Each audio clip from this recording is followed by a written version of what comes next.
It's interest rate day with the Bank of England as well as the European Central Bank announcing interest rates later today. And does state of disaster actually mean state of opportunity for government when dealing with Eskom? And Meta trading higher after hours, but does that tell the full story? We had a massive day in the markets yesterday. Can we do it all over again? Welcome. This is Pounds for Breakfast. Good morning and welcome. I'm your host, Dane van der Must, on this beautiful Thursday morning, guys. Welcome to Pounds for Breakfast. We have a ton to discuss, and as always, we are going to jump straight into local news. Now, looking on the South African front, you know the deal. It is again going to be about Eskom. This time, however, they're in the news for a bit of a different reason. Government declaring and potentially considering a state of disaster to better manage Eskom. Now, a state of disaster allows government to lift some of the restrictions and the veils in terms of purchasing powers and their ability to act to resolve the problem.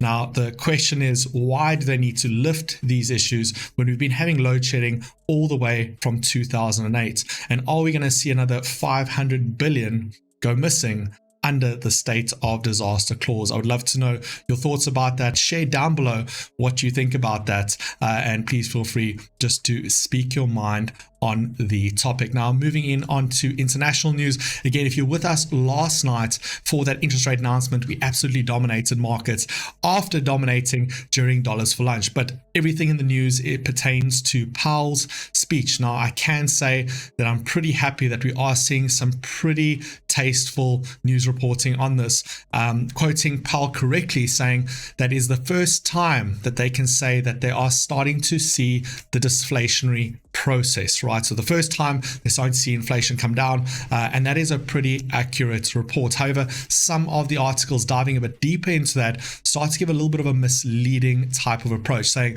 interest rates are the highest since October 2007, obviously painting quite a grim picture. But if you guys are with us in our trade-a-thon last night, again, as I mentioned, a dovish approach from Powell, more softer, caring approach is what we saw, essentially was bad for the dollar and good for indice markets, which we were able to take advantage of in last night's session. If you missed that session, go ahead. The link is right up there. Go and smash the link. Go and rewatch it if you wish. If you missed yesterday's dollars for lunch, I'm going to put that link as well right here, just following the previous link, and you can go and watch dollars for lunch yesterday, where we did some advanced analysis and sort of did an update on our strategy where we are dominating markets. So you definitely want to go ahead and check that out and leave a comment down below.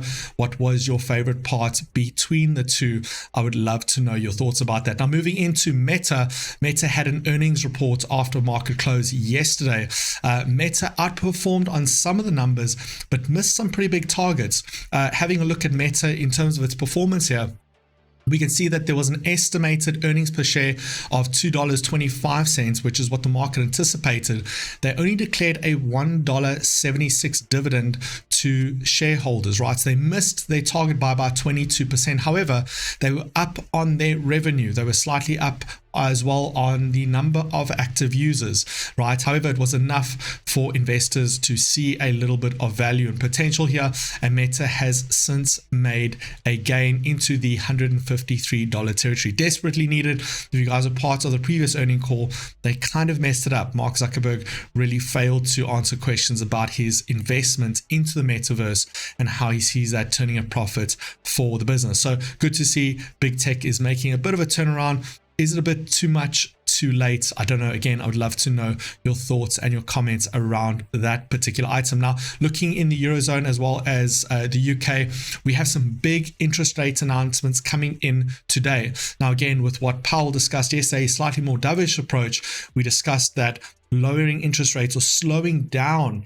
those interest rate hikes will have a dampening effect on the dollar's growth, which we're seeing trickle down into the news. And from Pound Sterling Live, we're seeing Powell sinks the dollar against the euro and pound sterling, right? Again, this is a little bit of an over and exaggeration from a headline perspective. The dollar has dominated over 2022. Again, as that curve starts to come under correction, the dollar needs to come off with some of those highs, which represents massive opportunities for us as traders on the indices side of things, as well as on the FX side, looking at the pound and the euro. So we're going to be focusing and having a bit more attention on that this afternoon in our dollars for lunch session. Once we have that interest rate announcements coming through, we will be looking at that in terms of potential trade opportunities. However, there are plenty of trade opportunities. Stick around for the next little bit. When we jump into the FX analysis in our back office, we have some pretty interesting opportunities I would love to share with every single one of you. However, there is an expectation that inflation is still pretty high on the European side of things, and we are expecting a 50 basis point hike for both the European Central Bank as well as the Bank of England. So let's have a look at that. Let's dive into some of that fundamental data and just have a look at what that looks like on the economic calendar for today.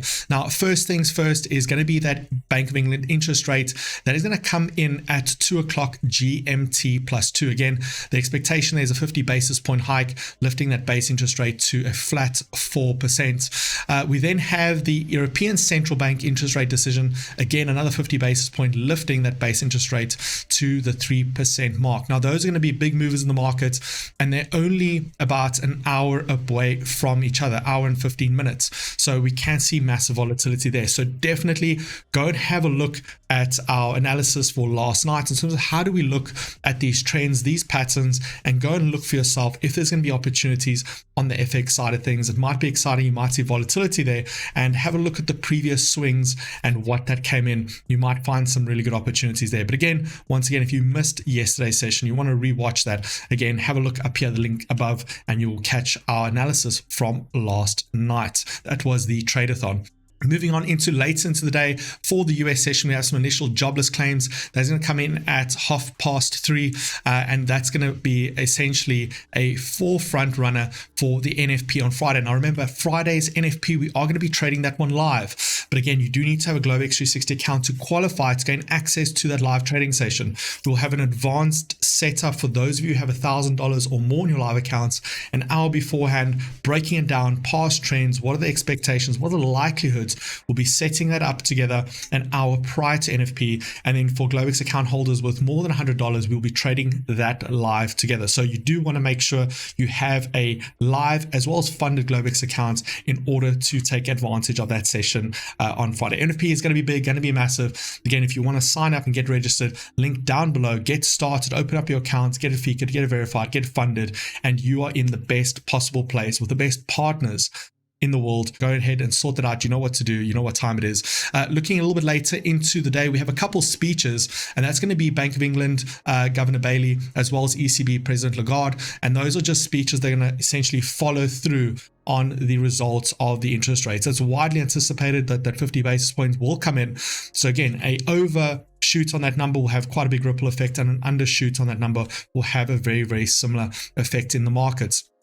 So quite a lot of trading opportunities will present themselves as we move into that sector later on today. Now, again, remember this afternoon, we do have dollars for lunch. We are going to be trading markets. We're going to be trading some of that data this afternoon. We're going to be redefining and just tailoring the strategy just to see, can we dominate the markets once again? Can we close this week extremely strong? Now, yesterday, I believe we banked about 2,000 pips on the way down off the sell of our session yesterday afternoon. And in last night's session, we banked 3,000 pips on the way up per position. That's 5,000 pips for yesterday per position. If you had 2 or 3 positions, you could be in the region of 10 to 15,000 pips for the day. So we definitely smashed out the park, and we're going to do it all over again this afternoon. That is the goal. Now, looking into some trade opportunities, I want to open up on the FX side and want to just have a look at what opportunities we have, and some amazing opportunities already available to you if you are Globex 360 clients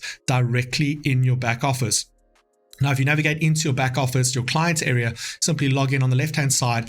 There's the Markets Insight tab. And then you can go ahead and click on web analysis, and then you want to go to our favorites, right? Our favorites will give you some favorite trading opportunities as well as trading opportunities just in general. Now, I just want to point out something on the our favorites section, just in terms of some of the dollar weakness opportunities that is presenting itself from a price action perspective. We have GBP/USD potentially making a little bit of a push out towards that top side. Again, the pound taking advantage of that weaker dollar. USD CAD making an attempt to push further to the downside, breaking through that support level, and we have a very similar price action structure, having a look at USD JPY as well as USD CHF. Again, having a look at that weaker dollar data. So if you're looking on the FX side of things, you're looking for opportunities, that is where I say you should have a better or closer look. Go and have a look, put it into your charts, draw the price action out. Does it fit your risk appetite? Does it fit your trading style? If yes, consider it. If no, scrap it. But again, it's just another benefit of having a Globex 360 live account, that these signals, and I would call them signals, but it's a disservice to what they are. These market structures and opportunities are available with a description to you that is available 24/7. As they get posted, they're available to you 24/7. So you definitely want to go ahead and check that out. Again, dollars for lunch, we are going to be doing a detailed breakdown of our analysis, fine-tuning and tweaking, going over yesterday's results, but ultimately we just had a major day in the markets, no matter which way you look at it. We're looking to wrap up the day super strong. Again, dollars for lunch, we're looking to make some massive pip gains. But again, the highlights for the week is definitely going to be the NFP non-farm payrolls. That's going to be Friday. I will be trading that live again. Large account holders, we will be doing a detailed setup analysis, pending orders prior to that. And again, Globex 360 clients that have more than $100 in your account, we will be trading that live. So again, if you'd like to come trade NFP live in a great environment with the one place to be, amazing community, amazing information, then again, you want to go ahead and get that live account of yours sorted out and funded. We will be doing some massive things. A great way to start off your weekend, as well as an amazing way to start off a whole new month. Guys, again, you know the drill. Remember to live, learn, and trade the Globex 360 way. I'll see you guys a little bit later this afternoon. And until then, goodbye.